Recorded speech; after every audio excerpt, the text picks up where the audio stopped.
क्या सच में कैलाश पर है महादेव का वास? आखिर क्यों आती है ओम और डमरू की आवाज? आज तक कोई क्यों नहीं चढ़ पाया कैलाश? कैलाश पर्वत के कुछ अनसुलझे रहस्य। नमस्कार, आप देख रहे हैं टीएनपी एक्सप्लोर और मैं हूं आपके साथ शालू सिंह। कैलाश पर्वत का नाम सुनकर जितना मन को सुकून मिलता है, उतना ही यहाँ छिपे रहस्य को जानने की इच्छा होती है। हिंदू धर्म में कैलाश यात्रा का खास महत्व है। कैलाश को भगवान शिव का निवास स्थान माना जाता है। इसके अलावा कैलाश को दुनिया का सबसे अद्भुत पर्वत माना जाता है। ऐसा माना जाता है कि जो कैलाश आकर शिव के दर्शन करता है, उसके लिए मोक्ष का रास्ता खुल जाता है। आपको बता दें कि कैलाश की ऊंचाई 6600 मीटर से ज्यादा है, जो दुनिया के सबसे ऊंचे पर्वत माउंट एवरेस्ट से लगभग 2200 मीटर कम है। बावजूद इसके माउंट एवरेस्ट पर अब तक 7000 से अधिक लोग चढ़ाई कर चुके हैं, लेकिन कैलाश पर्वत पर फिर भी कोई नहीं चढ़ पाया है। यानी तमाम कोशिशों के बाद भी अभी तक कोई भी कैलाश पर्वत पर नहीं चढ़ सका है। बता दें कि कैलाश पर्वत और कैलाश क्षेत्र पर दुनिया भर के वैज्ञानिकों ने रिसर्च की है। इस पर रिसर्च करने वाले हर्टियलीज ने कैलाश पर्वत पर चढ़ना असंभव बताया है। वहीं आपको बता दें कि बहुत से माउंट क्लाइंबर ने कैलाश पर्वत की चढ़ाई को बिल्कुल ही असंभव बताया है। वहीं रूस के एक पर्वतारोही सर्गे सिस्टियाकोव ने बताया कि जब मैं पर्वत के बिल्कुल पास पहुंच गया तो मेरा दिल तेजी से धड़कने लगा। मैं उस पर्वत के बिल्कुल सामने था जिस पर आज तक कोई नहीं चढ़ सका। अचानक मुझे बहुत कमजोरी महसूस होने लगी और मन में ख्याल आने लगा कि मुझे यहाँ और नहीं रुकना चाहिए। उसके बाद जैसे जैसे हम नीचे आते गए, मन हल्का होता गया।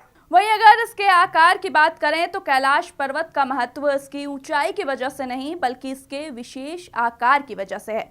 ऐसा माना जाता है कि कैलाश पर्वत का आकार चौमुखी दिशा बताने वाले कंपास की तरह है। वहीं आपको बता दें कि कैलाश पर्वत को धरती का केंद्र माना जाता है। कैलाश पर्वत को धरती का केंद्र मानने की बहुत सारी वजह हैं। माना जाता है कि कैलाश पर्वत में पृथ्वी का भौगोलिक केंद्र और दूसरा यहाँ आसमान और धरती का मिलन होता है, और तीसरा कारण है कि यहाँ चारों दिशाओं का केंद्र बिंदु है। चौथा ये कि भगवान और उनकी बनाई सृष्टि के बीच संवाद का केंद्र बिंदु होना है। माना जाता है कि जब कैलाश पर्वत की बर्फ पिघलती है तो पूरे एरिया में डमरू की आवाज सुनाई देती है। यह भी माना जाता है कि कैलाश पर्वत पर साक्षात शिव का वास है। दो रहस्यमयी सरोवरों का रहस्य। वहीं आपको बता दें कि यहाँ दो रहस्यमयी सरोवर भी है। जी हाँ, ब्रह्मताल और राक्षस ताल। जहाँ ब्रह्मताल का पानी मीठा है तो वहीं राक्षस ताल का पानी खारा। यही वजह है कि यहाँ जीव जंतु भी नहीं दिखाई देते हैं। माना जाता है कि ब्रह्मताल पॉजिटिव एनर्जी का केंद्र है तो वहीं राक्षस ताल नेगेटिव एनर्जी का। लेकिन ये अभी तक पता नहीं चल पाया है कि ये झीलें प्राकृतिक तौर पर निर्मित हुई या फिर ऐसा इन्हें बनाया गया है। डमरू और ओम की आवाज। यदि आप कैलाश पर्वत या मानसरोवर झील की तरफ जाएंगे तो आपको लगातार एक आवाज सुनाई देगी, जैसे कि कहीं आसपास में एरोप्लेन उड़ रहा हो।